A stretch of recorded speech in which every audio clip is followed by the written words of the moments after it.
کوئی پانی ہے نہیں کہ جس کے لیے قرآن میں اللہ نے اور نبی پاک صلی اللہ علیہ وسلم نے فرمایا. تو بے شک لیکن یہ جو کنویں ہیں یہ ہمارے نبی پاک صلی اللہ علیہ وسلم کے زمانے سے ہیں. اور یہ ایک آپ دیکھیں کہ یہ دیکھیں پہاڑوں کے درمیان میں، یہ دیکھیں پہاڑوں کے درمیان میں یہ جگہ ہے جہاں پر یہ پوری طرف چاروں طرف پہاڑ ہیں، اللہ کی نشانیاں ہیں، اللہ کی آیات ہیں، اور یہ سارے زائرین عمرہ ہیں جو یہاں آئے ہوئے زیارت کے لیے. اور یہ ایک قدیم کنواں ہے، اس کو یہاں سے دیکھیں کہ یہ سیڑھی لگی ہوئی ہے. میں آپ کو جا کے دکھاتی ہوں. یہ پانی کھینچنے کے لیے موٹر کا بھی کچھ یہاں انتظام ہے.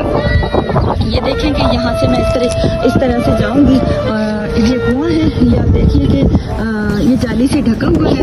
اور اندر بھی میں آپ کو دکھا دیتی ہوں جہاں تک آپ کو نظر آئے. کافی گہرائی ہے اس کی، اور اس میں پانی کھینچنے کے لیے موٹر ہے. اس کے ساتھ کیا روایات ہیں اس کی زیادہ تفصیل تو مجھے نہیں معلوم، لیکن بس میں اتنا جانتی ہوں کہ یہ ایک قدیم کنواں ہے اور یہ مدینہ سے باہر کچھ کلومیٹر کافی دور ہے، مطلب میرے خیال سے 180 کلومیٹر ہے، اور یہ پہاڑوں کے دامن میں ہے. اور یہاں زائرین عمرہ زیارت کے لیے آئے ہوئے ہیں اس کنویں کی اور اس وادی کی، جو کہ آپ کو پتہ ہے مکہ پہاڑوں کے دامن سے مطلب پہاڑوں کے دامن میں ہے نا. تو یہ جہاں جہاں بھی تک نظر جاتی ہے یہ پہاڑ ہیں، اور گرینری سے گرین بھی ہو رہے ہیں اور اس پہ زائرین آ رہے ہیں اس کنویں کی زیارت کے لیے.